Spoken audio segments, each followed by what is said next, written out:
េតុអ្វីប្រាសាទអង្គរវត្តបែរមុខទៅទិសខាងលិច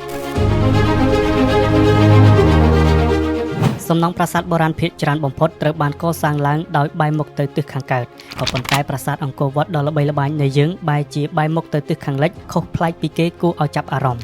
ព្រះបាទស្រីសូរ្យវរ្ម័នទី2ជាព្រះមហាក្សត្រដែលបានស្ថាបនាប្រាសាទអង្គរវត្តនេះឡើងតើមានមូលហេតុអ្វីបានជាព្រះអង្គសាងសង់ប្រាសាទដ៏ធំមួយនេះបែរមុខទៅទិសខាងលិចយ៉ាងដូចនេះមានអំណះអំណាងជាច្រើនបានចូលរួមពន្យល់បកស្រាយអំពីមូលហេតុដែលប្រាសាទអង្គរវត្តបែរមុខទៅទិសខាងលិចក៏ប៉ុន្តែមុននឹងស្រាយចម្ងល់នេះយើងត្រូវដឹងពីតួនាទីរបស់ប្រាសាទអង្គរវត្តជាមុនសិនលោក Jacques Saudet ជាបុរាណអ្នកវិទូជនជាតិបារាំងបានខិតខំស្រាវជ្រាវតាមរយៈចម្លាក់ក្រឡោតទាបនៅតាមជញ្ជាំងប្រាសាទអង្គរវត្តនេះទើបលោកបានដឹងថាប្រាសាទអង្គរវត្តត្រូវបានកសាងឡើងនៅឆ្នាំ1113នៃគ្រិស្តសករាជក្នុងរជ្ជកាលព្រះបាទស្រីសូរ្យវរ្ម័នទី2ដើម្បីឧទ្ទិសថ្វាយព្រះវិស្ណុក្នុងព្រហ្មញ្ញសាសនាក្នុងពេលដែលទ្រង់នៅមានព្រះជន្មក៏អាចមានការផ្ដល់ជាយោបល់ពីសំណាក់ព្រះរាជគ្រូទិវាករបណ្ឌិតក្នុងគោលបំណងទុកជាមហារាជភ្នូរតម្កល់ព្រះសពព្រះបាទស្រីសូរ្យវរ្ម័នទី2នៅពេលដែលទ្រង់សោយទិវង្គតទៅតាមរយៈព្រះរាជតម្រេះបែបនេះហើយទើបព្រះបាទស្រីសូរ្យវរ្ម័នទី2ចេញព្រះរាជអង្គការឲ្យគេស្ថាបនាប្រាសាទអង្គរវត្តខុសប្លែកពីប្រាសាទដទៃទៀតដែលជាទិសព្រះអាទិត្យលិចជាដំណើរនៃសេចក្តីស្លាប់របស់មនុស្សក្នុងជំនឿខ្មែរ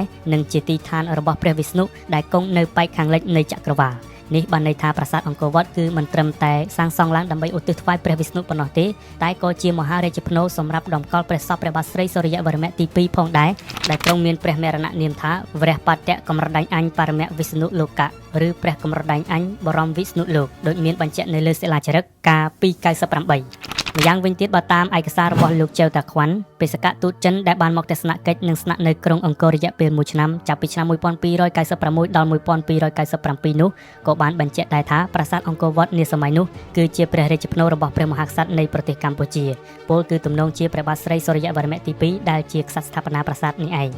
យោងតាមសមត្ថកម្មខាងលើនេះយើងអាចបញ្ជាក់ដោយខ្លីបានថាមូលហេតុដែលប្រាសាទអង្គរវត្តបែរមុខទៅទិសខាងលិចគឺដោយសារព្រះបាទស្រីសូរ្យវរ្ម័នទី2ចង់ឧទ្ទិសថ្វាយព្រះវិស្ណុដែលនៅថែរក្សាការពារនៅទិសខាងលិចនៃចក្រវាឡនិងជាព្រះរាជភ្នូរតម្កល់សពព្រះអង្គនៅពេលដែលទ្រង់សោយទិវង្គតផងដែរព្រោះទិសខាងលិចជាទិសនៃថ្ងៃលិចជាទិសនៃសេចក្តីស្លាប់តាមជំនឿខ្មែរមានការពន្យល់ផ្សេងទៀតដែរពាក់ព័ន្ធនឹងមូលហេតុដែលប្រាសាទអង្គរវត្តបែរមុខទៅទិសខាងលិចយោងតាមសិភៅរបស់អាចារ្យប៉ាងខាត់បានបរិយាយថាប្រាសាទអង្គរវត្តឬអង្គរវត្តនេះស្ថិតនៅទិសខាងត្បូងនៃក្រុងអង្គរធំចម្ងាយប្រមាណ1500ម៉ែត្របែរមុខទៅទិសបស្ចិមឬទិសខាងលិចដែលខុសពីក្បួននៃការកសាងប្រាសាទទាំងពួងរាជវាំងនៅឯក្រុងអង្គរធំប្រសិនបើគេកសាងប្រាសាទអង្គរវត្តបែរមុខទៅទិសខាងកើតប្រកាសជាពិបាកក្នុងការចេញចូលព្រះបរមរាជវាំងដើម្បីរៀបចំព្រះរាជពិធីបុណ្យនានាម្យ៉ាងវិញទៀតក៏ទើសជាមួយនឹងស្ទឹងសៀមរាបដែលនៅខាងកើតប្រាសាទដូច្នេះហើយក៏ពិបាកក្នុងការរៀបចំរចនាសម្ព័ន្ធប្រាសាទផងដែរ